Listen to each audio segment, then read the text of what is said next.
এই যারা নতুন ফিতনা নিয়ে আসবে, আমি জোরে করে মসজিদ ফাটাইয়া ফেলাইবে, আপনি ওদেরকে উত্তম মধ্যম দিয়ে ফাটাইয়া দেন।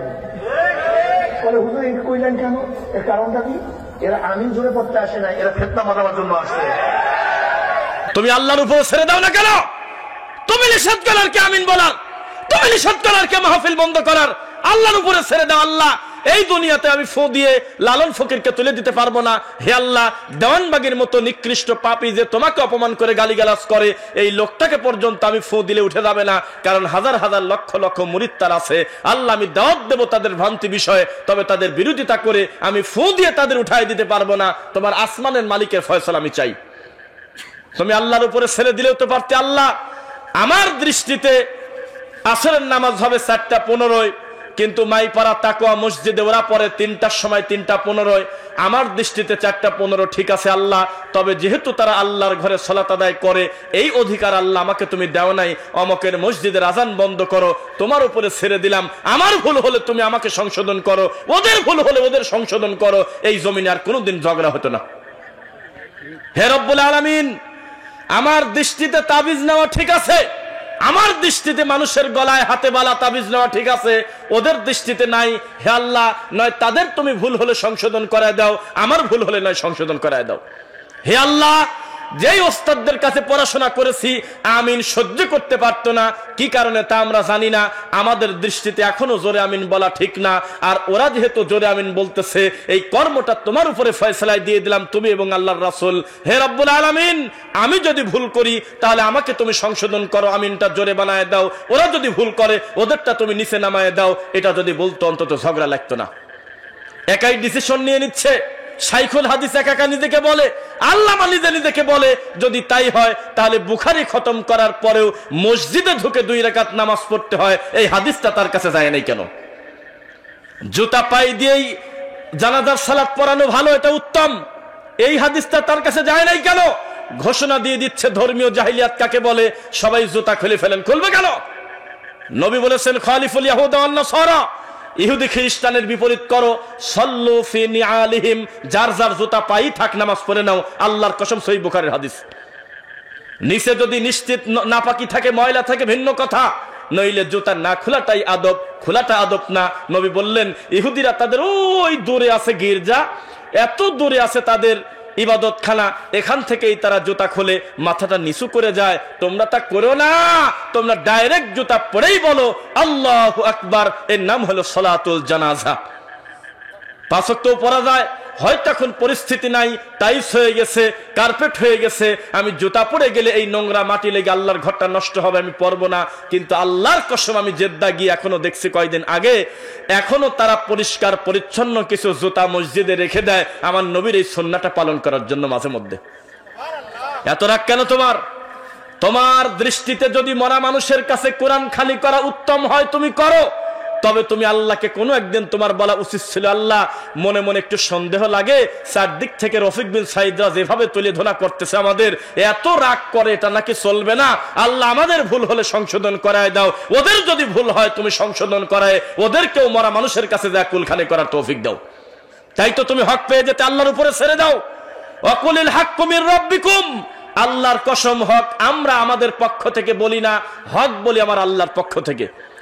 ফামান শাআ ফালিউমিন ওয়া মান শাআ ফালিয়াকফুর, আল্লাহ স্বাধীনতা দিয়েছে, পারলে কেউ ঈমান আনুক, পারলে কেউ কুফরি করুক, এটা তার ব্যাপার।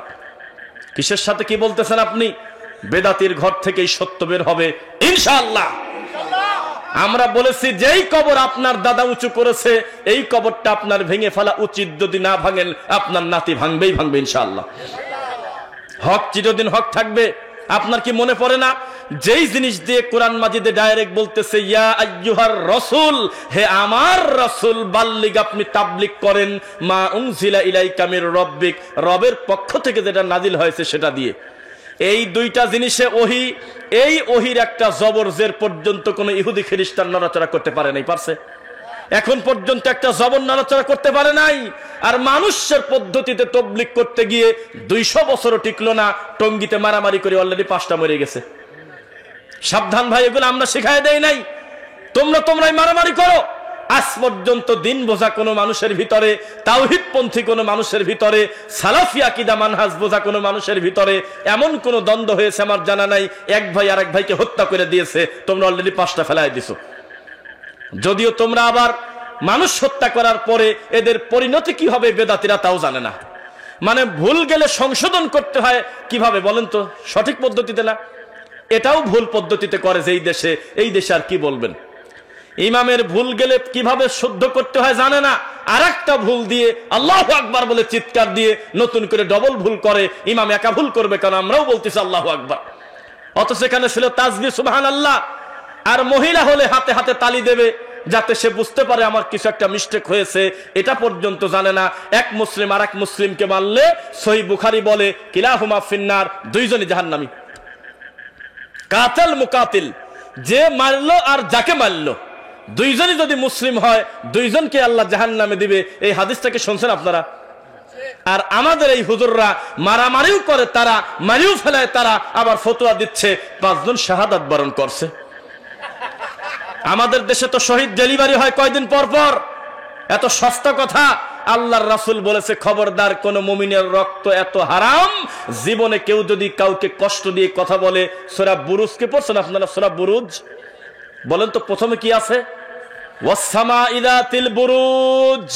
এখানে লেখা ইন্নাল্লাযীনা ফাতানুল মুমিনিনা ওয়াল মুমিনাত, কোন নিশ্চয় কোন মুমিন পুরুষ আর নারীকে যদি কেউ কষ্ট দেয়, সুম্মা লাম ইয়াতুবু, কিন্তু তওবা লোকটা এখনো করে নাই, ফালাহুম আযাবু জাহান্নাম, তার জায়গা হবে জাহান্নাম।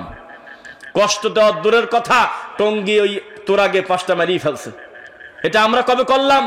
এর কুফল আরো ভোগ করতে হবে, কারণ যেই জিনিস দিয়ে আল্লাহ তাবলীগ করতে বলেছেন ওইটা নিয়ে মানুষের কাছে গেলে কোনো দিন কোনো মুসলিম আর এক মুসলিমকে হত্যা করতে পারে না। সাবধান। রাসূল সাল্লাল্লাহু আলাইহি ওয়াসাল্লাম বলেছেন লা তাযালু তাইফাতুম মিন উম্মতি যাহিরিনা আলাল হক লা ইয়াদুররুহুম মান খাযালাহুম হাত্তা ইয়াতি আমরুল্লাহ ওয়া হুম কাযালিক। সবাই একটু খেয়াল করবেন, আমার অন্তর বলতেছে আজকে মন খুলে আমি অনেক কথা বলতে পারবো। অবস্থা শরীরের ভালো আলহামদুলিল্লাহ, ভিতরে অনেক কথা জমা। মুসলিমকে কষ্ট দেওয়া কোনোদিন উচিত না। আমরা এত কড়া বক্তব্য দেই, আজও পর্যন্ত জীবনে মুখ ফসকে বলি নাই তাবলীগের লোক কাফের, জীবনেও কোনদিন বলি নাই, কোনোদিনও বলবো না। আমরা বলবো তাদের আকীদা মানহাজ বিশুদ্ধ নয়, তবে তারা মুসলমান ভাই, তারা বুঝতে পারে নাই, কিন্তু মানুষ হত্যা পর্যন্ত করে ফেললো। এইটার পরিস্থিতি কি হবে বলেন? সাবধান।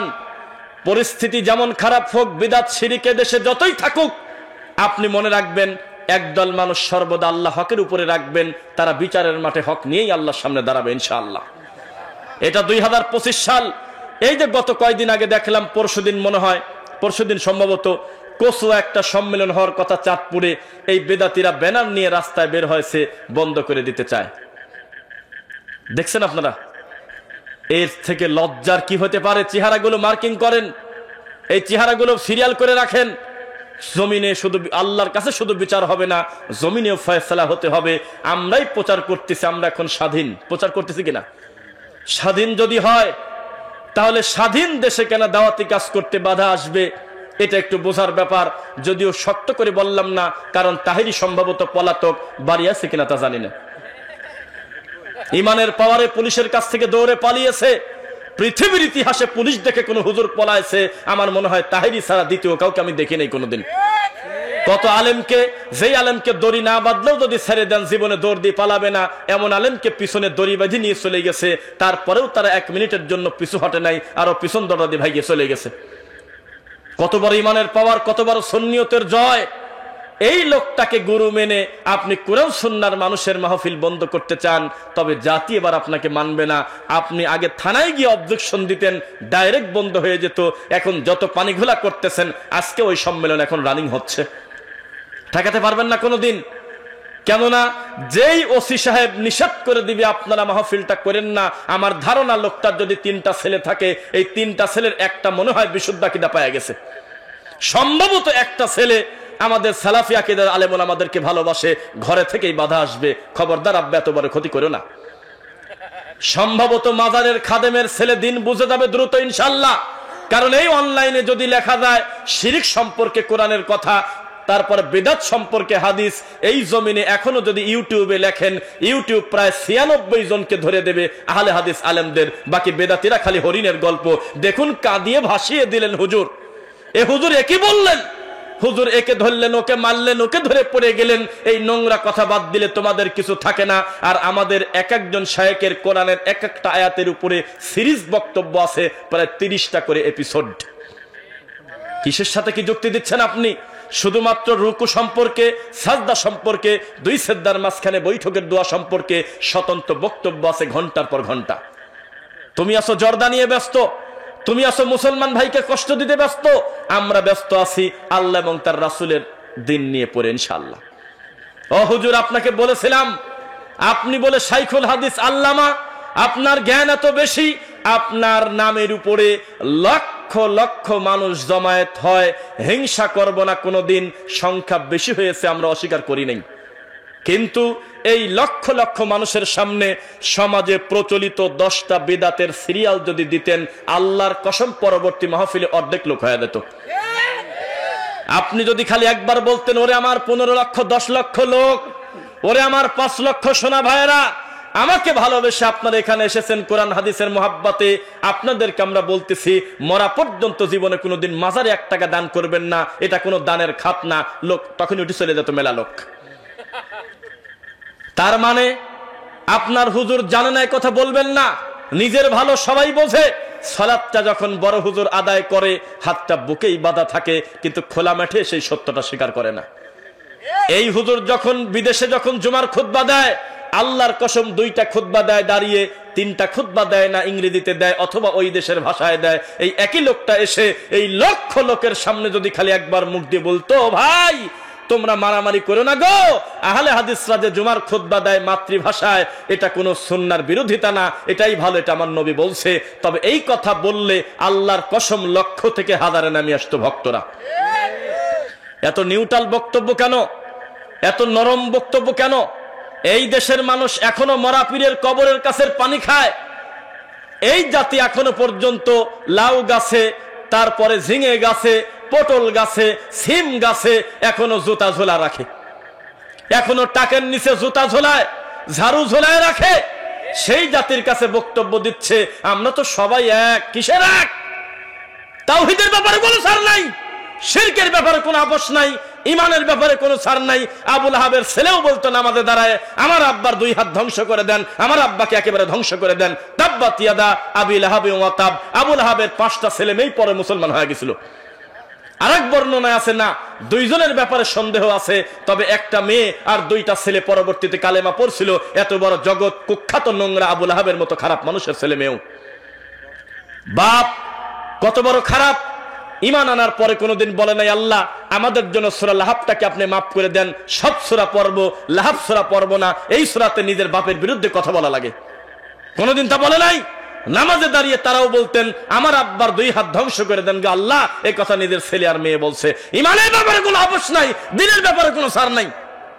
আপনি যার কাছে বিচার নিয়ে যাচ্ছেন আমাদের বিরুদ্ধে, উনিও যদি আমাদের মুখামুখি থাকতো আমরা তাকেও ছাড় দিতাম না, সত্যটা বলে দিতাম ইনশাআল্লাহ। আমরা তো উঁচু কথা বলতে পারি একটা কারণ, আমরা মাথা বিক্রি করে দেই নাই, আমরা বড় হুজুর পূজা করি না, আকাবির পূজা করি না, আমরা মানুষের কাছে গিয়ে ধর্ম বিক্রি করে টাকা খাই না। এই জন্য আমাদের খাসাটা ভালো, যেখানেই বক্তব্য দিতে যাই সামনে লোকের সংখ্যা 10 জন হোক আর 10,000 হোক, বক্তব্যের গতি একই থাকে। লিল্লাহি তাকবীর। কি বলেন আপনি? বুঝলাম না। আহলুল হাদিসদের আরেকটা পাওয়ার দেখাই, সুন্নাতের আরেকটা পাওয়ার দেখাই। যেই হুজুর আমাদের বিরোধিতা করতে করতে 10টা জুমার খুতবা দেশে কোনো বিষয় লাগে নাই, শুধু আমাদের বিরোধিতা করলো। এত বড় রাগ আমাদের প্রতি, এই হুজুরটা যদি আমাদের মুখামুখি নিয়ে আসেন, আল্লাহর কসম নীরব হয়ে বসে থাকতে হবে, তার কোনো কথা বলার শব্দ থাকবে না। সাতক্ষীরার কালীগঞ্জ, আপনার থেকে বেশি লাইভ শোনে আমাদের ওই ভাইয়েরা। এক প্রবাসী ভাই আমাকে দাওয়াত দিয়ে নিয়ে গেছে, আমি তাকে শর্ত দিছিলাম আমি যেতে পারি একটা কারণে।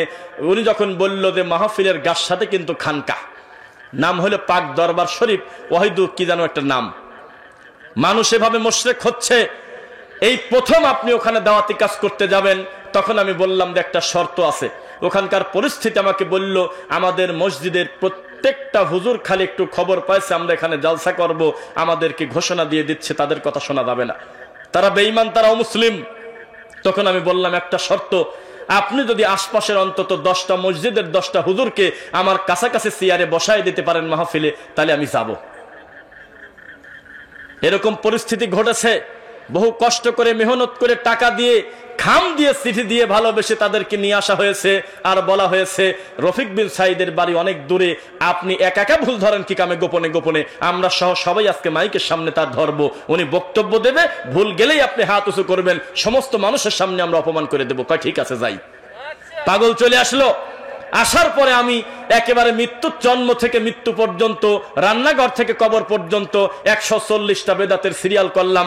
বেদাতির নড়াচড়া তো দূরের কথা, আমি বক্তব্যের শেষে কমিটির লোকের বললাম আমি তো ডানে বামে খুব একটা তাকাই না, তো বক্তব্য যখন আমি রানিং দেই এত বড় সিরিয়াস কথা, তখন আমাদের এই হুজুরদের অবস্থা কিরকম হয়েছিল, কয়েকদিন চুপ করে বসেছিল আর মাঝে মধ্যে ডানে বামে তাকায়, মনে হয় বিষের বোতল খুঁজতেছিল। যেহেতু এতগুলো মানুষের সামনে যদি বের হয়ে যায়, তাও তো জুতা মালায় দিয়ে যাওয়ার মতো লজ্জা, তাহলে উঠাও যেহেতু যাচ্ছে না, আশেপাশে মনে হচ্ছে বিষের যদি বোতল থাকতো, হারপিক থাকতো, ইঁদুর মারার ওষুধ খেতো, খায় মরিয়ে যেত, কথা হজম করতে পারতেছে না। আমি বলছি কবরে খেজুরের ডাল যদি গাড়েন আপনি আমার শত্রু, আপনি না, ডাইরেক্ট আপনি মুহাম্মদ সাল্লাল্লাহু আলাইহি ওয়াসাল্লামের শত্রু, ইসলামের শত্রু। এই পদ্ধতি আমার রাসূল শেখায় নাই, অথচ প্রতিদিন এই কাম করে, কিছুই কয় না। বিরোধিতা করলে তো পারে, হ্যাঁ হাদিস আছে, কিছুই কয় না। প্রতিদিন মাগরিবের পর ফজরের পরে সূরা হাসরের শেষ আয়াত পড়ে। আমি বললাম যে এটা চলবে না, কোরআনের আয়াত, এখানে ফজিলত আছে মনে করে পড়লে পাপ হবেই। একটা লোক আমার দিক তাকা বলল না যে এটা ভুল হচ্ছে, কিছুই কয় না। তার মানে ও জানে শয়তানি করে খাচ্ছে। আমি বারবার বলতেছি তাবিজ নেওয়া শিরক। এখানে প্রায় 6 জন নাকি তাবিজের রুগী, প্রত্যেকটা দিন তারা হাজার হাজার টাকা নিয়ে নিরীহ মানুষের গলায় তাবিজ ঝুলায় দেয়। একটা হুজুর মাথা তুলে বলল না এই তাবিজের আয়াত আছে, পাইছি নাই, কিচ্ছু কয় না। আমি বারবার তাদেরকে বললাম কবরের পাশে 4টা খেজুরের গাল, শুধু না খেজুর ডাল তো গাড়া যাবে না, চারপাশে সার্কুল পরার জন্য লাঠি পর্যন্ত গাড়া যাবে না। আমি শুনলাম প্রতিদিন কেউ মারা গেলে প্রতিদিনই 4টা কুল পরে, আর ওই পরিবারের লোক না পারলে হুজুর নিজেই একটা লাঠি ধরে দাঁড়া থাকে, কয় আমি কাফিরুন। কাফিরুন তো সবাই পারে না, একটু কঠিন। ইখলাস আর ফালাক আর নাস একজনে বুঝায় দিয়ে কয় আমি কাফিরুন, অথচ হুজুর কিছুই প্রতিবাদ করলো না। সব সময় চলে যাওয়ার সময় আমি বললাম তবে আগামীকালকে একটা কাজ হতে পারে, হুজুর যেহেতু এখন টাইম পেল না আমাদের কিছু বলার, আগামীকালকে চা খাওয়ার সময় টাইম পাবে। আগামীকালকে যখন মানুষজন চা খেতে আসবে তখন হুজুর টাইম পাবে, এখন তার সময় নাই। তখন লোকজনের সামনে বলবে ইহুদি খ্রিস্টানের দালাল। তা এটা তো কোনো জবাব না যে আমি একটা লোককে ভুল ধরবো খ্রিস্টানের দালাল বলে, ফিতনাবাজ বলে, ওহাবি বলে, এটা আবার কোন জবাব? আমি তার সামনে ধরে দেব কোরআন হাদিসের দলিল, তখন মানুষ বুঝবে সত্য মিথ্যার পার্থক্য। শোনেন, হুজুরের থেকে বড় বড় দাজ্জাল ছিল ইহুদি খ্রিস্টানরা, ঠিক কিনা? এই ইহুদি খ্রিস্টানরা নবীকে বলল হে নবী, ওয়াকালু লা ইয়াদখুলাল জান্নাতা ইল্লা মান কানা হুদান আও নাসারা, আপনি আল্লাহকে বলে দেন তার জান্নাতে যদি কেউ ঢুকতে পারে 2 গ্রুপের লোক ঢুকবে, 1 হলো ইহুদি, 2 হলো আমরা খ্রিস্টান। নাউজুবিল্লাহ। এত বড় খারাপ কথা বলার পরে আল্লাহ কিছুই বললেন না, রাগ করে তাদেরকে ধ্বংস না করে বললেন কুল হাতু বুরহানাকুম ইন কুনতুম সাদিকিন, সত্যবাদী যদি তোমরা হয়ে থাকো তাহলে তোমরা দলিল পেশ করো। বোঝা যাচ্ছে? দলিল পেশ করো। দলিল নাই, পরিস্থিতি শূন্য। আল্লাহ সুবহানাহু ওয়া তাআলা এভাবেই পদ্ধতি শিখে দিয়েছে, মন্দকে ভালো দ্বারা প্রতিহত করো, খারাপের সামনে কোরআন সুন্নাহর দলিল নিয়ে দাঁড়িয়ে যাও। যেখানে সুযোগ পাচ্ছে সেখানে আল্লাহুম্মা আমিন। 2 মিনিট 1 মিনিটের জন্য হলেও মোনাজাত করতেই হবে। বিহাক্কে লা ইলাহা ইল্লাল্লাহ আছে কোন জায়গা কয় জানি না। এটা কোন ধরনের কথা? রাসূল সাল্লাল্লাহু আলাইহি ওয়াসাল্লাম যে কোনো মজলিসের শেষে, যে কোনো মজলিস ভঙ্গের পরে, আল্লাহর কোরআন তেলাওয়াতের পরে কত সুন্দর একটি দোয়া পড়তেন, যেই দোয়া পড়লে মানুষ হিসেবে যদি কোনো ভুল ভ্রান্তি হয়, আল্লাহ মজলিস ভঙ্গের দোয়া পড়ার কারণে ভুলগুলো ক্ষমা করে দেবে। সুবহানাকাল্লাহুম্মা রাব্বানা ওয়া বিহামদিক আশহাদু আল্লা ইলাহা ইল্লা আনতা আস্তাগফিরুকা ওয়া আতুবু ইলাইক। এই দোয়া পড়লে ছোট, শুনতে ছোট, দেখতে ছোট, সাইজে ছোট, তবে 4000 বার হাত তুলে মোনাজাত করলে যা না হবে সবাই মিলে একবার এই দোয়া করলে তার চেয়ে বেশি ফজিলত হবে। কে কার কথা শোনে? সুযোগ পেলেই বিদআত করবেন মনে?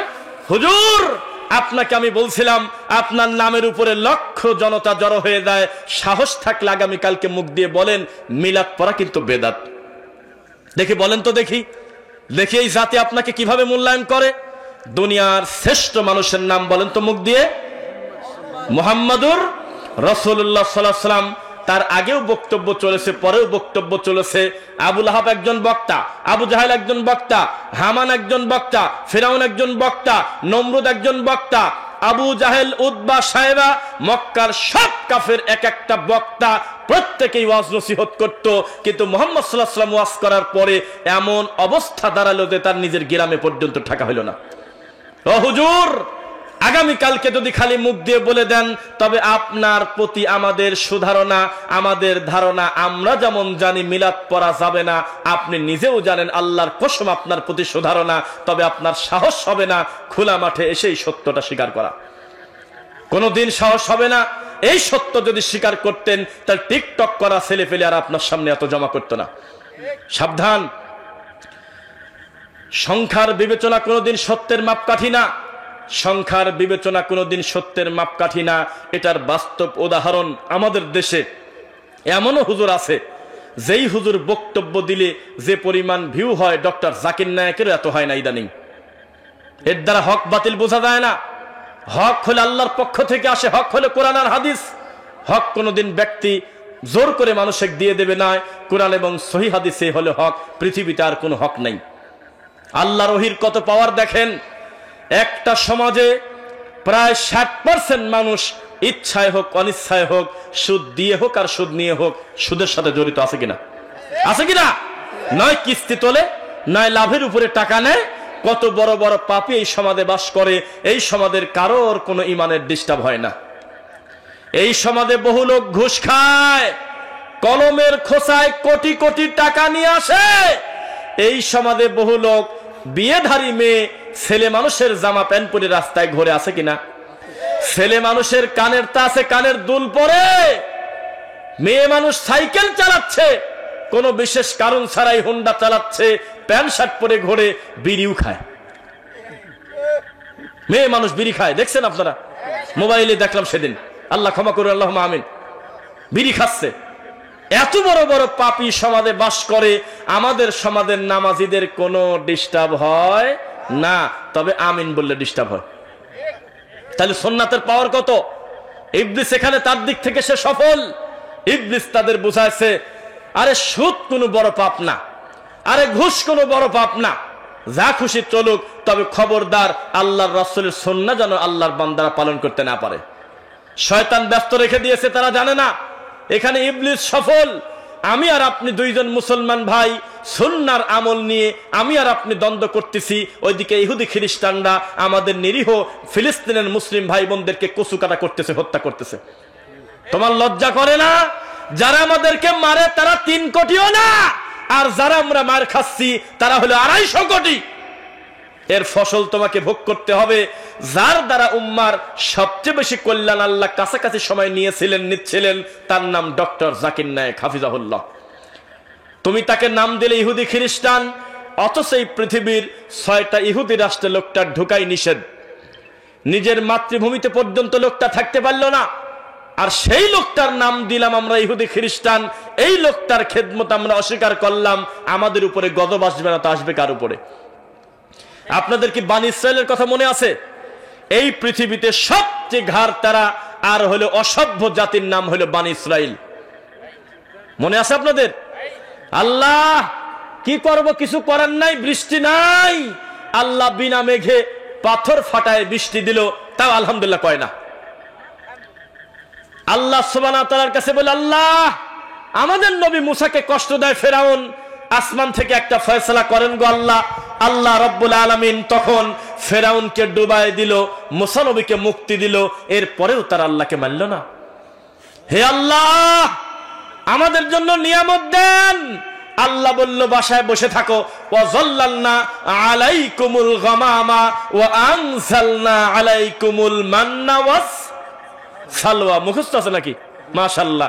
আসমান থেকে মাশরুম ভাজা গোশত দিয়ে আল্লাহ যেই জাতিকে খাওয়াইলো, সেই জাতি পর্যন্ত আল্লাহকে মানল না।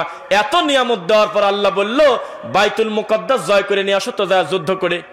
তখন তারা বলতেছে, ইযহাবু ইলা রাব্বিকা ফাকাতিলা ইন্না হাহুনা কাঈদুন। হে মুসা, তোমার আল্লাহ আমাদের জন্য বহু কিছু করছে, এবার যুদ্ধ তোমরা দুইজনই করো, আমরা দূর থেকে মজা নেই।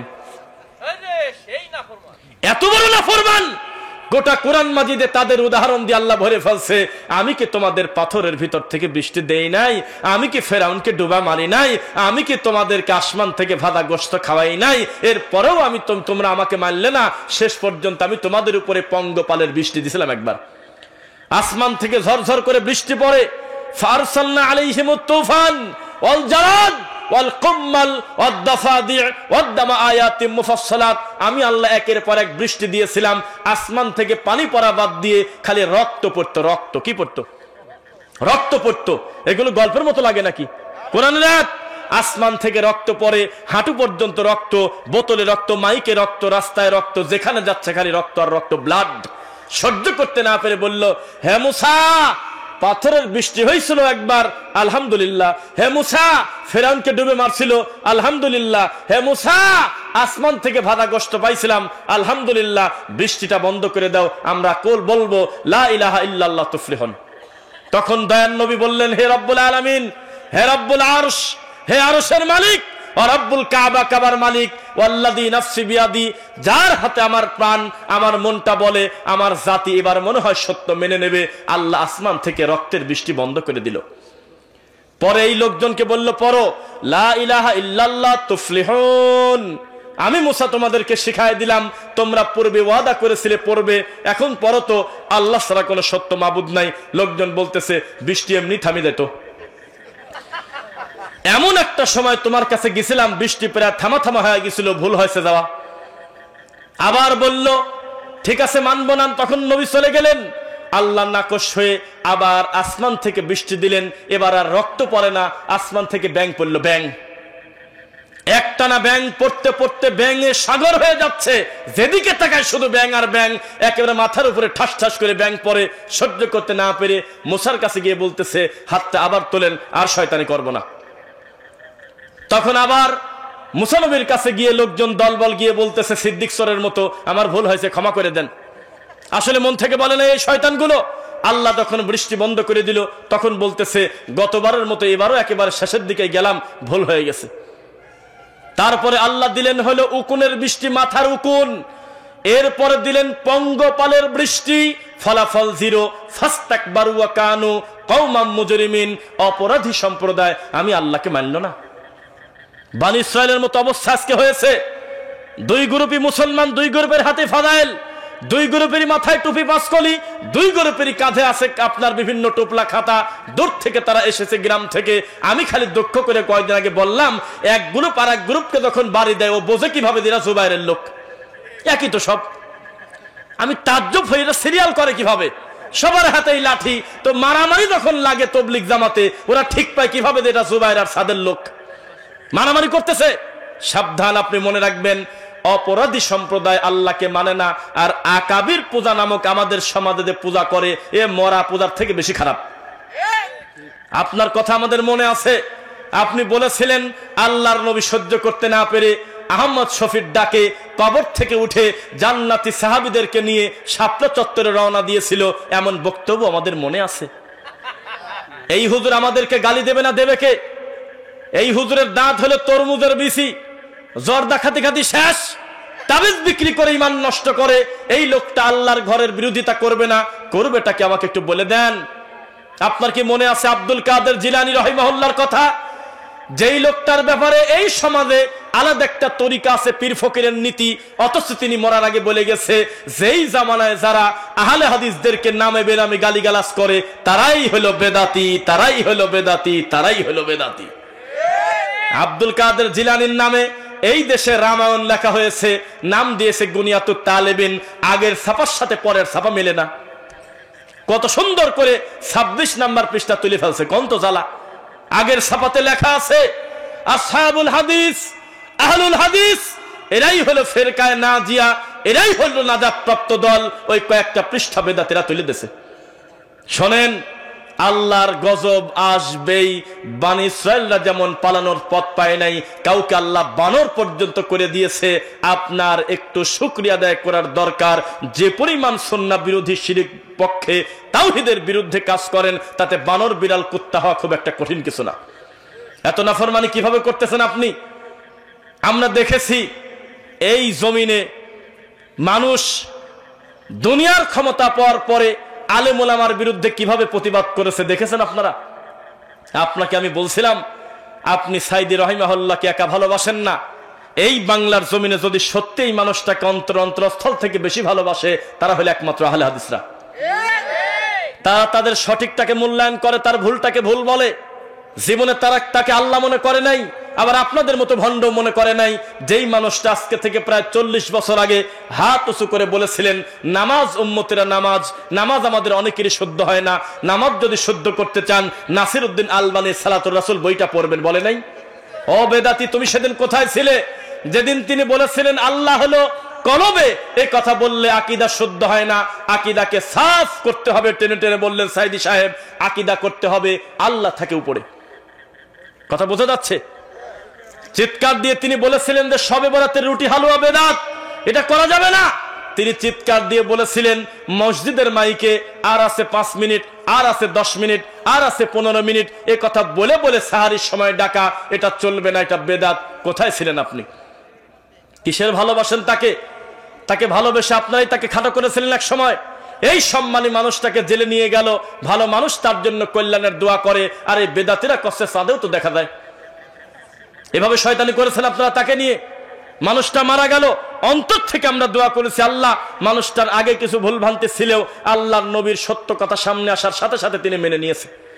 ডাইরেক্ট তিনি মদিনা বিশ্ববিদ্যালয়ে গিয়ে ডাইরেক্ট তিনি স্বীকার করেছে যে আসলে আমাদের এটা ভুল ছিল, আমরা মেনে নিচ্ছি। আলহামদুলিল্লাহ, আমাদের সালাফি বড় বড় আলেম পর্যন্ত পোস্ট দিয়ে স্বীকার করে। সেই লোকটা মরে গেল, এই বেদাতিরা বলল উনি মরে গেছে জন্য ভূমিকম্প হয়েছে। অথচ আল্লাহর নবী এই কারণে ধমক দিয়েছে, তার ছেলে ইব্রাহিম মরে গেল, কোলের উপরে মরে গেল। লোকজন বলল ওই দেখো চন্দ্রগ্রহণ হয়েছে, হবে না আবার, আল্লাহর নবীর ছেলে ইব্রাহিম মরে গেছে তো সেই জন্য। আল্লাহর নবী সহ্য করতে পারে নাই। খবরদার, চন্দ্রগ্রহণ, সূর্যগ্রহণ, ভূমিকম্প সবকিছু আল্লাহর একটা নিদর্শন, আয়াত। আমার ছেলে মরে গেছে এটাও আল্লাহর হুকুমে, একটার সাথে আর একটা মিলায় না। খবরদার। কাকে কি বলতেছেন আপনি? যেই পীর ফকিরের কবরকে পূজার জায়গা বানিয়েছেন, যেই ফকিরের কারণে আজকে আপনি ইমান ধ্বংস করতেছেন, এই তুলনাও তো চলে না। দুনিয়ার শ্রেষ্ঠ মানুষ মুহাম্মদ সাল্লাল্লাহু আলাইহি ওয়াসাল্লাম তিনি বলে গেছে লা তুতরুনি কামা আতরাতিন নাসারা বানা মারইয়াম, আমি নবীকেও তোমরা বেশি ভালোবাসতে গিয়ে বাড়াবাড়ি করতে করতে ঈসা নবীর মতো আল্লাহর ছেলে বানায়ো না। ফা ইন্নামা আনা আব্দু, তোমরা আমাকে বলো মুহাম্মদ আল্লাহর বান্দা, ফাকুলু আব্দুল্লাহি ওয়া রাসূলু, তবে পার্থক্য আছে একটা, আমি শুধু বান্দা না আল্লাহর রাসূল বটে, তোমরা শুধু বান্দা আল্লাহর রাসূল না। আপনি কিসের সাথে কি করেন? জীবনে যদি কবরে 1 টাকা দান করে থাকেন, আলাদা করে যদি তওবা না করে মরেন, আপনার পরিস্থিতি খুব কঠিন আছে। টাকা দান করার এটা খাত না। মরা মানুষের কাছে টাকা দান করবেন কিসের ভিত্তিতে? আর আমি খালি দুঃখে মরি, এই পীরগুলো মরেও পজিশন মতো। সারদা বা আরানি অথবা আব্দুলপুর স্টেশনের মাঝামাঝি মরে না, পজিশন মতো মরে, যেখানে লোকজন দাঁড়ায় না, কোন স্টপেজ নাই, একেবারে অন্ধকার, ওখানে মাদার হয় না। হয় হলো মেইন হাইওয়ে পজিশনের সামনে, যাতে টাকালারা বাসওয়ালারা নিরীহ মানুষ ধর্মকর্ম বোঝে না যে এত টাকা আয় করি, দেড়ে একটা 1000 টাকার নোট মালিকের দাবি আমার কি, দেড়ে গরু জবাই করে দে, চুরি করি এটা কোরবানি দিয়ে দে। এটা তো সেরকম হলো, পজিশন মতো মরতেছে পীররা। অথচ আমরা স্বীকার করি, বিশ্বাস করি, এই জমিনে সবচাইতে নাম করা বড় অলি হিসেবে যাদের ধরা হয়, আমাদের ধারণা তাদের ভিতরে সবচেয়ে বেশি আমাদের দেশে যাদের পূজা করা হয় তার 1 নম্বর আছে শাহজালাল, 2 নম্বর আছে চট্টগ্রামের বায়েজিদ বোস্তামি। অথচ আমাদের মন বলে, গুগল বলে, ইউটিউব বলে, তদন্ত বলে, শিক্ষা বলে, এই 2 জন আমাদের বাংলাদেশে আসেই নেই, আসেই নেই কোনোদিন। কি যে আসে নিচে আল্লাহ জানে, বাকি লোকের কথা আল্লাহ আলাম, তুমি আল্লাহ ভালো জানো। আর যদি তারা এসে থাকে, এখানে যদি শুয়ে থাকে, তো বাগদাদে আছে কিনা? ওনার তো 4টি আছে মাজার। একই ব্যক্তির নামে 6টা মাজার কেন? এরা ফটোকপি কোথায় পাইলো? বিভিন্ন জায়গায় ডবল পার্ট হয়ে হয়ে তারা আছে। বোঝা গেল নিচে যারা শুয়ে আছে কিনা জানি না, তবে জীবিত মানুষের গাঁদা খাওয়ার আঞ্জাম দেওয়ার জন্য এগুলো তারা প্রতিষ্ঠিত করে রাখছে। এমন কোন প্রতিষ্ঠিত মাজার নাই যেই মাজারের চতুর্পাশে ভিক্ষুক আর ফকিরের সংখ্যা স্বাভাবিক জায়গা থেকে বেশি না। যদি নিচের লোকটা সত্যি যদি একটু জীবিত থাকতো, 99% মনে করেন পীর মরে গেছে, 1% ভিতরে বাইসে আছে, এই 1% যদি থাকতো তাদের খুব মানে লাগার কথা, আমি এত বড় জমিদার নিচে শুয়ে আছি আর তুই উপরে বিক্রি করতেছিস রে, এটা আমার মানে লাগে। 1.5 কোটি করে টাকা দিয়ে দে, পাগল ছাগল এখান থেকে সরা, সালা সরা, বস্তা সরা, শিকল বাবা সরা, ডব বাবা সরা, বদনা বাবা সরা, তাড়াতাড়ি ওদেরকে বের করে দে, এখানে যেন না ঢোকে। আমার খুব সম্মানে লাগে, কত লোক আমার কাছে এসে বলে, ওরে বাবা বিলাল দা পীর বাবা, আমাকে একটা ছেলে দাও, আর আমি বিছানা শুয়ে আছি নিচে, আর আমার কাছে এসে ভিক্ষেস আছে ফকির, গাঁজা খাচ্ছে ওখানে বসে, গাঁজার গন্ধে আমি নিচে থাকতে পারি না, তাড়াতাড়ি সরাও। কোনোদিন তো কিছু বলে না। এই জাতি যাকাতের সময় ওয়াজ করে, রমাদান মাসে ওয়াজ করে, ইন্নামাস সাদাকাতু লিল ফুকারা ওয়াল মাসাকিন ওয়াল আমিলিনা আলাইহা ওয়াল মুআল্লাফাতি কুলুবুহুম ওয়া ফির রিকাব ওয়াল গারিমিন ওয়া ফি সাবিলিল্লাহি ওয়া বনিস সাবিল। যাকাতের খাত কয়টা? হ্যাঁ, 7টা কয় কি? 8টা আছে সাদাকার খাত। এই 8টার ভিতরে মাজার কয়টা, কয় নম্বরে? এই 8টার ভিতরে মরা মানুষের নামে খাওয়া কোনখানে? কোন সিরিয়াল করা নাই। এত বড় হুজুর কোরআন মাজিদের আয়াত পর্যন্ত বিকৃত করে মানুষের সামনে ধোকা দেয়। খতামাল্লাহু আলা কুলুবিহিম, বোঝা গেল অন্তরে তালা আর চোখে আছে ইবলিসের পেশাব। নইলে কিভাবে দৃশ্যমান কথাগুলো অস্বীকার করে? একটি আয়াত বলে আপনাদেরকে, শুনেছেন কিনা জানি না, দেখেন তো সম্ভব হয় কিনা। ইন্নাল্লাযীনা কাযযাবু বিআয়াতিনা ওয়াস্তাকবারু আনহা, নিশ্চয়ই যারা আমার আয়াতকে অস্বীকার করে। আয়াতকে অস্বীকার করা হলো না, যারা আমিন বলে ইহুদির দালাল, কয়ে বুকে হাত বাঁধে রফাদান করে, এরা খ্রিস্টান। তো এগুলো অস্বীকার করা কিনা? যারা অস্বীকার করে, ওয়াস্তাকবারু আনহা লা তুফাত্তাহু লাহুম আবওয়াবুস সামা, তাদেরকে জানিয়ে দাও তাদের জন্য আসমানের দরজা খোলা হবে না। আসমানের দরজা মানে হলো রহমতের দরজা, বুঝা যাচ্ছে? ওয়ালা ইয়াদখুলুনাল জান্নাহ, তারা জান্নাতে প্রবেশ করবে না। হাত্তা, তবে প্রবেশ করতে পারে। আমি এখন এই মাইপাড়াবাসীর কাছে জিজ্ঞাসা করব, আপনারা জবাব দিবেন। হাত্তা ইয়ালিজাল জামালু ফি সাম্মিল খিয়াত, ও পিছনে ভাই হাফেজ সাহেব মনে হয়। সাম্মিল খিয়াত মানে সেই দিন তারা জান্নাতে যেতে পারে সত্য স্বীকারীরা যদি একটা সুই, কাঁথা সেলাই করা সুইয়ের ভিতরে, মা বোনরাও আছে মাহফিলে, তাই না? পর্দার ভিতরে শুনতেছে, মা বোনরা আমার কথা শোনেন। ও হুজুর ভণ্ড যে বলেছে আপনাদের আর আমাদের নামাজ আলাদা, আপনাদের রুকু আর আমাদের রুকু আলাদা, ওই হুজুর হলো জন্ডিস পাগল, ধর্মকর্ম বোঝে না। শুধুমাত্র কাতার আলাদা হবে না, শুধুমাত্র আপনারা ইমাম হলে আপনাদের মহিলাদের কাতার একই থাকবে, ইমামের জন্য ভিন্ন কাতার থাকবে না। আর একটা পার্থক্য, আমাদের পুরুষদের ভুল গেলে তাসবিহুল রিজাল, আমরা বলবো সুবহানাল্লাহ, আর মহিলারা বলবে তাসফিকুল নিসা, হাতে হাতে তালি মারবে। শেষ। রুকু এক, সেজদা এক, দাঁড়ানো এক, হাত বাঁধা এক, সব এক। কোন হুজুর যেন বলছে একেবারে 5 সাথে পাও মিলে দাঁড়াও, আর রুকুর সময় নাম মাত্র মাথা নিচু করো, সেজদার সময় পুরো শরীরটা মাটির সাথে দিয়ে দাও। আমাদের দেশের প্রায় 90%-এর উপরে মহিলা এভাবে নবীর সালাতকে ঠাট্টা মশকরা ব্যঙ্গ করতেছে এই বেদাতি হুজুরদের কারণে, ঠিক কিনা বলেন? মা বোনদের বলি, কাঁথা সেলাই করা সুইয়ের ভিতর দিয়ে যেদিন উট চলাচল করতে পারবে, সেদিন প্রমাণ হবে এই কবর পূজারীরা, এই সত্য অস্বীকারীরা জান্নাতে যাবে, তার আগে সম্ভব না। হাত্তা ইয়ালিজাল জামালু ফি সাম্মিল খিয়াত। যাই হোক, চিরচরিত একটা অভ্যাস আমি বানিয়ে ফেলেছি। আমার পরে যদি আমাদের সম্মানিত কোনো আলোচক থাকেন, আমি আর 2 মিনিটও কথা লম্বা করি না, তার সম্মানার্থে এটা তার হক যে আমি সালাম দিয়ে আমি বিদায় নেব, এটাই সবচেয়ে সুন্দর। তবে আজকে একটা পরিচ্ছন্ন মাহফিলে এসেছি, যেই মাহফিলে কালেকশন নাই, যেই মাহফিলে কোনো নেতার বক্তব্য নাই, রানিং বক্তব্য ঠেকায় দিয়ে কোনো অতিথি ঝামেলা করলো না, পরিচ্ছন্নভাবে আল্লাহর বান্দাদেরকে নিয়ে 2টা কথা বলেছি। সত্য কোনোদিন সংখ্যার বিবেচনা সত্যের মাপকাঠি না, সত্যের মাপকাঠি কোরআন এবং সহিহ হাদিস।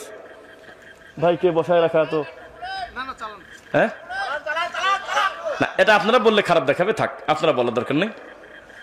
লিল্লাহি তাকবীর।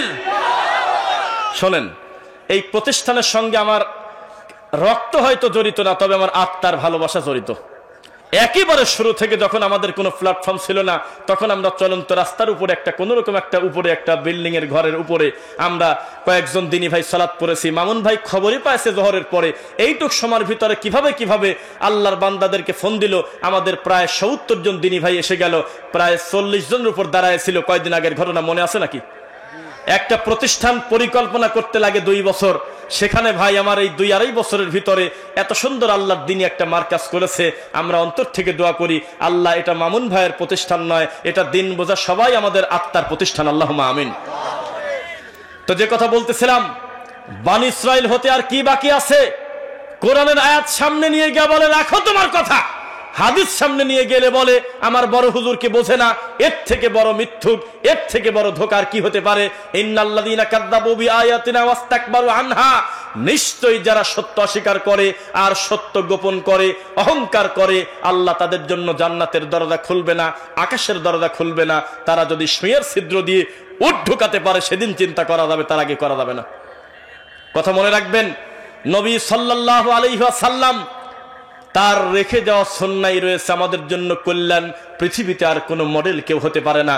আপনার কি মনে আছে, আপনার বড় হুজুরকে আমরা বলেছিলাম, আপনার বড় হুজুর সালাম পর্যন্ত জানে না, বলতেছে আসসালামু আলাইকুম ওয়া রাহমাতুল্লাহি তাআলা ওয়া বারাকাতুহু। এ কোন ধরনের মডেল? সালাম আবার মডেল করা যায় নাকি? শব্দ কম বেশ করা যায়? এটা ঈমান।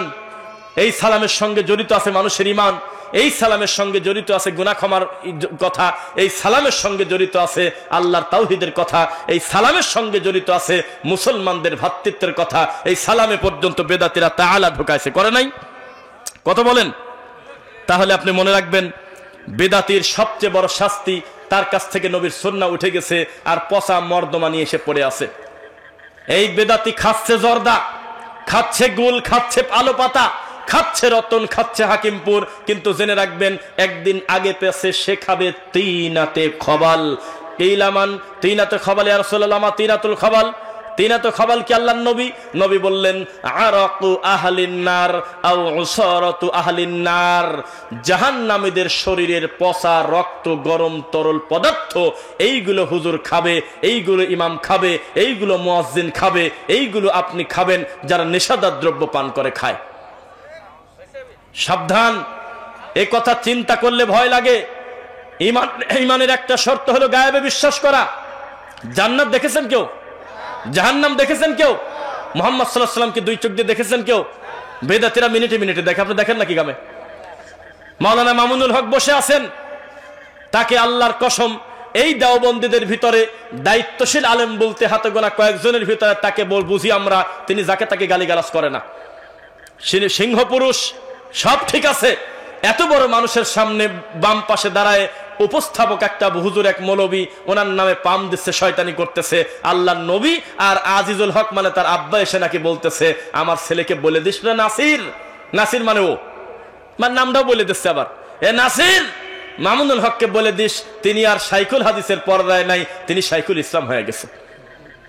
আহলুল হাদিস কোন আলেম ওলামা হলে অন্য কেউ কি করতো তা আমি জানি না, আমি হলে সিয়ারদের উল্টে ফেলা দিতাম, ধাক্কা দিয়ে ফেলাতে পাগল কয় গিরে। কেউ যদি আমার নবী সাল্লাল্লাহু আলাইহি ওয়াসাল্লামকে স্বপ্নে দেখে, কেউ যদি বিশেষ কোন আল্লাহর নিয়মা পায়, তাকে তো মারলেও স্বীকার করবে না, এটা তো তার আত্মতৃপ্তির ব্যাপার। ও মাঠে এসে আর একজনের সাথে শয়তানি করতেছে কেন? সাবধান, মনে রাখবেন আকাবির পূজা মরা মানুষের পূজার থেকে বড় পূজা। যেই হুজুর কয়দিন আগে ফতোয়া দিল জান্নাতে গেলে 3টা চাকা লাগে, কওমি দেওবন্দি, আর হলো পীর ফকিরের খানকা, আর হলো আপনার তবলিগ জামাত, সেই হুজুর কয়দিন আগে ফতোয়া দিয়েছে 7 গ্রুপ হলো কাফের। ডাইরেক্ট ফতোয়া দিচ্ছে কাফের, অথচ তারা একই রকম কিতাব, একই রকম টুপি, একই রকম লাঠি হাতে মারামারি করে, প্রায় টুপিও এক, দাড়ি এক। ওই টেনশন আমার কেউ দূর এখনো করে নাই যে বাড়ি 10 সময় ঠিক পায় কিভাবে এটা জুবাইরের লোক, আমি বুঝি না।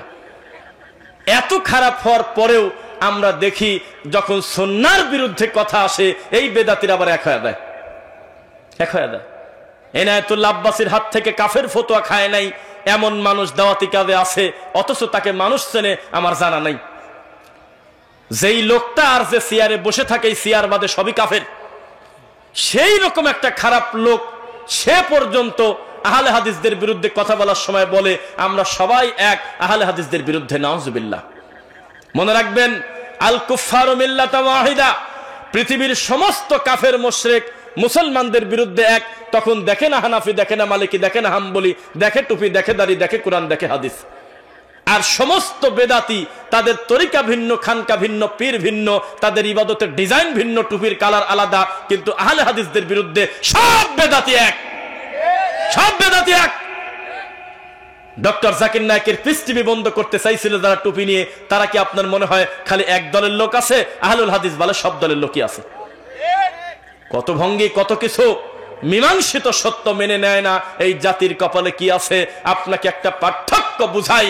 ঠিক এই মাহফিলের পাশে 40 বছর এক জায়গা তাফসিরুল কোরআন মাহফিল হয়, যেই মাহফিলে আমাদের সামনে যারা আপনারা আছেন এর 30 গুণ লোক হয় বক্তার নামের উপরে। বক্তা বিশাল বড় বক্তা। এই 40 বছরে যা কাজ হয় নাই, বিশুদ্ধ আকীদার আলেম ওলামা এসে 10টা মিনিটের বক্তব্য দিয়ে যদি চলে যায়, আল্লাহর দ্বীনের জন্য সবচেয়ে বেশি কাজ হয় এইটাই। কেন? 40 বছর তাফসির শুনেছে, 40টা কথা তাদের মনে নাই। সবাই মাহফিল শুনে বলতেছে আত্মা ভরে গেছে। কি বলছে রে? কয় জানি না। রকেটের কথা কয়দিন মনে থাকে? আল্লাহর নাম নিয়ে বিশ্ব সুন্দরের দিক টাকা থাকায় ছাতা কয়দিন মনে থাকে? এই নোংরামি মানুষ মনে রাখবে কিভাবে? এগুলো কোনো আমলিয়াত কিছু না, এগুলো মানুষকে মজা দেওয়ার জন্য, টিকটক করার জন্য, মিডিয়াওয়ালাদের খুশি করার জন্য নোংরামি করা। আর যেই আহলুল হাদিসরা কোরআন এবং সহিহ হাদিসের বক্তব্য দেয়, চলে যাওয়ার পরে বিদাতি মানুক আর না মানুক, তবে ঘরে বসে বলে কিছু একটা বলে গেছে রে, কিছু একটা বলে গেছে, মাহফিল একটা হয়েছে রে। অথচ এই গ্রামে কত মাহফিল হয়, কোন বেপর্দা মহিলা ঠিকই পায় না, কোন সুদখোর ঠিকই পায় না, কোন ঘুষখোর ঠিকই পায় না, কোন কবর পোদারি জানেও না, কোন বেদাতি জানেও না। আর আহলুল হাদিসরা বক্তব্য দেয়, প্রত্যেকটা বেদাতির কলিজা কাঁপে। আল্লাহ, এইভাবে যদি তারা দাওয়াতি কাজ রানিং রাখে, আমার জর্দা গেল, তাবিজ গেল, জিলাপি গেল। মনে রাখবেন, এগুলো কোরআন সুন্নাহর পাওয়ার। কোনদিন আমরা কাউকে শিখায় দেয় নাই যে লাঠি হাতে করে বেদাতিকে মারো, কোনদিন আমরা বলি নাই। আমরা বলেছি আমরা মানুষ, আমাদেরও ভুল আছে, তবে মানুষকে ডাকবো দা ইলাল্লাহ, আল্লাহর দিকে। তা বলি নাই? তরিকার দিকে ডাকবো না, খানকার দিকে ডাকবো না, ডাকবো হলো আল্লাহ এবং তার রাসূলের দিকে। তবে ভিতরটা আজকে ফেটে যায়। গত রাত্রি 31শে ডিসেম্বর, মানে 31st নাইট, মনে আছে নাকি? আপনাদের এলাকার কি খবর তা জানি না। আল্লাহর কসম, ঢাকা শহরের মানুষ তার নিজের ঘরের জানালা পর্যন্ত খুলতে ভয় পাইছে। নিজের ঘরের জানালা খোলে নাই 31st নাইটে। না জানি একটা পটকা ছুটে এসে আমার নিরীহ বাচ্চাকে মেরে দেয়। ছাদে বাপের সঙ্গে ঘোরাফেরা করতেছিল, একটা দূর থেকে পটকা বোম এসে এই বাচ্চাকে দুনিয়া থেকে নিয়ে গেছে। গতবার, এবছরও 2 থেকে 3টা বাচ্চা আগুনে ঝলসে গেছে। হাজার হাজার জায়গায় অগ্নিদগ্ধ হয়ে হাজার হাজার মানুষের তার বাড়িঘর বিভিন্ন জায়গায় আগুন লেগে গেছে। হুজুর ঠিক পায় নাই, হুজুর খালি ঠিক পাইলো ঠাটা পড়ছে হলো এই মাহফিলের মাইকিন হলে বলে তার কষ্ট হয়। এই তো হুজুরের ইমানের পাওয়ার। হুজুর যদি বিয়ে বাড়ির গান বন্ধ করতে যায়, আমাদের দেশের এই সমস্ত বেদাতিরা হুজুরের হাতি ভেঙে দিবেনি। সুন্নাতে খাতনার অনুষ্ঠান করতেছে, জন্মদিনের অনুষ্ঠান করতেছে, বিশাল বড় ডেস্ক বাজায় যাতে সুস্থ মানুষ অসুস্থ হয়ে যায়, অসুস্থ মানুষ প্রায় মরার পথে, তাতে হুজুরের ইমানের কোনো ক্ষতি হয় না। আর আমাদের এই মাহফিলের মাইক আর প্রচার করলে হুজুরের নাকি জীবনটা শেষ হয়ে যায়। এগুলো দুঃখ কথা। কোনদিন খবর পাবেন না এই তাকওয়া মসজিদে কোনো হানাফি অথবা কোনো ভিন্ন তরিকাপন্থী ভাই সালাত পড়তে এসে একটা কটু কথা শুনে গেছে। যদি প্রমাণ হয়, আমরা আহলে হাদিসরা রাস্তায় বের হয়ে রওনা দিয়ে এখানে সেই কমিটির বিরুদ্ধে যুদ্ধ করব। যদি প্রমাণ দিতে পারেন, তাহলে বিপরীতে আপনাদের ওখানে সালাত পড়তে গেলে ফেরত দেন কেন? বের করে দেন কেন? মানুষকে কষ্ট দেন কেন? স্বাধীনভাবে চলেন। আর হজ করতে এরা সৌদি যায় কে, সিঙ্গাপুর যাবে পারে না? রাসূলের সুন্নাহর প্রতি এত রাগ কেন? ওই লোকটা যেদিন হজ করতে গিয়েছে, হজ করতে গিয়ে যখন আল্লাহু আকবার বলে হাত বেঁধেছে কোনো একটা ওয়াক্তে, আমি খালি চিন্তা করি ও ডানে বামে কি বিপদে ছিল। ডানেও যে, বামেও সে, সামনেও সে, পিছনেও সে। খালি নিজের মনে হয় ওই মা মারা এতিম। অধিকাংশই হাত উপরে, অধিকাংশই পায়ের সাথে পাও মিলানো, অধিকাংশই ওয়ালা দলিন বলতেছে জোরে। একদিন সম্মিলিত মোনাজাত নাই। যারা একদিনের ইনকাম দিলে আমাদের এই দেশের 10-12টা শিল্পপতি দ্বারার উপর কিনা যাবে। এই স্বর্ণ ব্যবসায়ী সৌদি আরবের, এর বাপ মরে গেছে, কোনো দিন বলে না নামাজের পরে একটু বসবেন, মৌতিখানার জিলাপি আছে, কোনোদিন বলল না।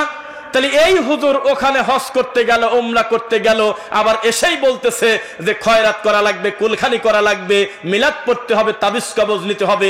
ও সৌদি গিয়েছিল কিনা সিসিটিভি ফুটেজ না আসা পর্যন্ত বিশ্বাস হচ্ছে না। কেমন কথা? আজকে তো মানুষকে ফাঁকি দেওয়া যায় না। সারা পৃথিবীর সমস্ত মানুষ যদি মনে করে এই মুহূর্তে পৃথিবীর সবচেয়ে প্রভাব বিস্তারকারী ভালো আলেম, নাম করা হুজুর, আল্লাহর নবী যেখানে দাঁড়িয়ে সালাত পড়ে সেই মসজিদে পড়ায়, তার নাম হলো আব্দুর রহমান সুদাইস। উনি আজকে এশার সালাতে কি সূরা পড়ছে, কয় মিনিট টাইম লাগছে, রুকুতে কত সময় ছিল, দুই সিজদার মাঝখানে টাইম নেছে কিনা, কত সময় সালাত আদায় করেছে, পুরো দৃশ্যটা এখন তার মোবাইলে আসা সম্ভব কিনা। আজকের দিনে এখনো কি কারণে ভঙ্গি করে তা আমি জানি না। রাসূল সাল্লাল্লাহু আলাইহি ওয়াসাল্লামের সুন্নাতের কত পাওয়ার, এই জমিনের মানুষ নারায়ে তাকবীর বলে পাকা রাস্তার উপরে জীবন দেশে বড় বড় আলেমের জন্য জীবনে অস্বীকার করব না, কিন্তু টাকনুর উপরে কাপড় পরবে না। এখন যদি বলা হয় জীবন দিতে হবে, একদল যুবক দাঁড়িয়ে যাবে রেডি, কিন্তু দাড়ি রাখে না, ওই যে বিরাসের মতো দাড়ি বাড়েও না কমেও না, গুটি সন্না দাফা ধরে আছে। আমাদের দেশের মানুষের কাছে জীবন দেওয়ার থেকে টাকনুর উপরে কাপড় পরা কঠিন। জিহাদ করে নিজের জান চলে যাক, তবে দাড়ি বড় করব না, এইরকম ইমানদাররা ফতোয়া দিচ্ছে আমরা নাকি ফিতনাবাজ, তোমার ফতোয়া তো মুরগিও শোনে না। যেই মানুষ ফতোয়া দিলে সারা পৃথিবীর মুসলমানের আত্মা ভরে দেয়, তার নাম মুহাম্মদ সাল্লাল্লাহু আলাইহি ওয়াসাল্লাম। 1450 বছর আগে তিনি মারা গেছেন, 1450 বছর আগে তিনি দুনিয়াতে এসেছিলেন। এখনো আমরা তাকেই ভালোবাসি, শুধুমাত্র তাকে মেনে জান্নাতে যাব ইনশাআল্লাহ। কোন আপোষ নাই, কোন তরিকা, কোন কিছু মানুষের কোন কল্যাণ দিতে পারবে না। মনে রাখবেন 2025 সালে এখনো হিল্লা বিবাহ নিয়ে পড়ে আছে আমাদের এই বেদাতি হুজুররা। আল্লাহর ঘরের ভিতরে সিঁড়ির উপরে সঙ্গম করলে ইমানের ক্ষতি হয় না। আর আমার মা বোনরা পর্দার আড়ালে সালাত পড়তে যাবে, আল্লাহর নবী বলছে তোমরা ডিস্টার্ব করো না, নিষেধ করো না, মসজিদে না এসে বাড়িতে পড়লে উত্তম, তবে মসজিদে যেতে চাইলে কোনো পুরুষ তোমরা বাধা দিও না।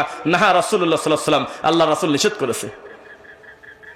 বাজার ওপেন মহিলাদের জন্য, ডান্সের বার ওপেন, বিড়ি খাচ্ছে মেয়ে ছেলে ফেলে ওপেন। বিশ্ববিদ্যালয়ের যেই লোকটা ওই যে আপনার পরিচ্ছন্ন কর্মী, তাকে জিজ্ঞাসা করবেন যখন পরিষ্কার করে পরিচ্ছন্ন করে কত কন্ডম পায়, আর কত সিগারেটের প্যাকেট পায়, আর কত খারাপ জিনিস পায় মহিলা হোস্টেলের পিছনে। অথচ এরা অবিবাহিতা, অথচ যেই হোস্টেলে কন্ডম পাওয়া যায়, তারপরে ওই যৌন উত্তেজক ট্যাবলেট পাওয়া যায়, নেশার বোতল পাওয়া যায়, অধিকাংশ যে সমস্ত জায়গায় বিশ্ববিদ্যালয়ে পাওয়া যায়, এখানে 90%-এর উপরে তারা বিবাহিত এখনো হয় নাই, অবিবাহিত। এত বড় পাপ চোখে পড়ে না? আর মসজিদে আসলে ফতোয়া দিচ্ছে এটা নাকি জায়েজ নাই, বলে নাউজুবিল্লাহ। মসজিদে এসে কোনো মেয়েকে ধর্ষিতা হয়? আল্লাহ তুমি আমাদের অতীতের ভুলগুলো ক্ষমা করো, এই উগ্রবাদী থেকে আমাদেরকে ফিরে এসে কোরআন সুন্নাহ মোতাবেক চলার তৌফিক দাও। লাস্টে একটা কথা বলে রাখি, শেষ পর্যন্ত অন্যরা যাই বলুক, আর একটা ঠান্ডা গ্রুপ আছে আমাদেরকে শেষ পর্যন্ত বলে ঠিক আছে কথা ভালো বলে, তবে মধ্যম পন্থায় বলে না, বলে কিনা? এরকম ঠান্ডা মৌলবী আছে নাকি? কয়েক ওরা একটু মধ্যম পন্থা অবলম্বন করে না। মনে রাখবেন মধ্যম পন্থা কোনোদিন বলার ভিতরে আর ব্যক্তির ভিতরে না, কোরআন হাদিস নিজেই মধ্যম পন্থা। কোরআন আর হাদিসে যা আছে সেটা বলে দেওয়া মানেই মধ্যম পন্থা। আমি বলবো তারপরে মধ্যম পন্থা হবে, কথা মিথ্যা। আমি সুদের বক্তব্য যতই মিষ্টি করে বলি, সুদখোরের খারাপ লাগবেই। আমি কবর মাজার পাকা করার ব্যাপারে যতই আমি মিষ্টি করে বলি, তবুও তার খারাপ লাগবেই। তার মানে বোঝা গেল যা আছে তা বলে দেওয়াই মধ্যম পন্থা, না সত্য গোপন করা মধ্যম পন্থা? লা তালবিসুল হাক্কা বিল বাতিল ওয়া তাকতুমুল হাক্কা ওয়া আনতুম তাআলামুন। আল্লাহ আমাদের আশা দেওয়ার এই সফরটাকে তুমি তোমার দিনের জন্য কবুল করো আল্লাহ। আল্লাহ সবসময় হয়তো ফিজিক্যালি সময় দিতে পারি না, তবে এই তাকওয়া মসজিদ আমাদের আত্মা জড়িত, ইমান জড়িত, ভালোবাসা জড়িত। ইমান জড়িত বললাম এই কারণে, এখানে অনেকগুলো তাওহীদপন্থী ভাই কত কষ্ট করে নির্যাতিত হয়ে মাজলুম হয়ে দিনে দিনে তারা এই প্রতিষ্ঠানটা করেছে। আল্লাহ এই প্রতিষ্ঠানটাকে তুমি দিনের একটা বড় মার্কাজ হিসাবে কবুল করো আল্লাহ। আল্লাহ ভবিষ্যতে এই প্রতিষ্ঠানের ব্যানারে আমাদের শত শত বাচ্চারা, আমাদের মেয়েরা, ছেলেরা যেন দিন শিখতে পারে সেই তৌফিক দাও। আর আমি একেবারে এই মানহাজের সবচাইতে কমা দামি হুজুর, এরপরেও আমি কথা দিচ্ছি, দিনের প্রয়োজনে তাওহীদের ক্ষেত্রে ইনশাল্লাহ যে কোনো সহযোগিতা, যে কোনো ক্ষেত্রে আমি আপনাদের ডাকে আসি। আপনারা শুধুমাত্র সবাই রুহামা উবাইনাহুম, একসঙ্গে যুক্ত হয়ে হাতটাকে শক্তিশালী করে আল্লাহর তাওহীদের পতাকা ছাড়বেন না ইনশাল্লাহ। একটা অন্ধ লোক যদি খবর দেয় একজন শায়েখ আসছে, সব হিংসা ভুলে, যার পছন্দ হোক বা না হোক, যেহেতু আকীদা এক, মানহাজ এক, দুনিয়াবি ভুলভ্রান্তি সবারই আছে, সবাই আমরা এক জায়গা হয়ে যাবো ইনশাল্লাহ। আল্লাহ আমাদের তুমি ক্ষমা করো আল্লাহ, এই প্রোগ্রামটাকে তুমি দিনের জন্য কবুল করো আল্লাহ। আমাদের এই প্রোগ্রামে তুমি সফলতা দাও, তোমার জান্নাত পর্যন্ত একসঙ্গে থাকতে পারে তৌফিক দাও। সুবহানাকাল্লাহুম্মা ওয়া বিহামদিক, আশহাদু আল্লা ইলাহা ইল্লা আনতা, আস্তাগফিরুকা ওয়া আতুবু ইলাইক। ধৈর্য নিয়ে বসে থাকবেন, বিনয়ের সাথে কথা বলবেন, শুনবেন।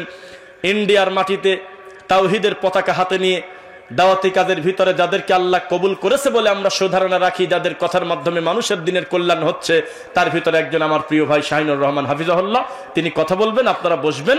আমরা এখন রওনা দেব 363 কিলো, আর আপনার বাড়ি তো কাছেই, আমার 363 কিলো। সেজন্য আপনি আমাদের জন্য দোয়া করবেন, আমাদের সফরটা যেন নিরাপদ করে, আল্লাহুম্মা আমিন। আসসালামু আলাইকুম ওয়া রাহমাতুল্লাহ। মাশাআল্লাহ, জাযাকাল্লাহু জাযা। ভাই রফিকুল ইসলাম বিন সাইদ শেখ, তার আল্লাহ তাআলা তাকে যেন উত্তম জাযা দান করে তার গুরুত্বপূর্ণ আলোচনার জন্য।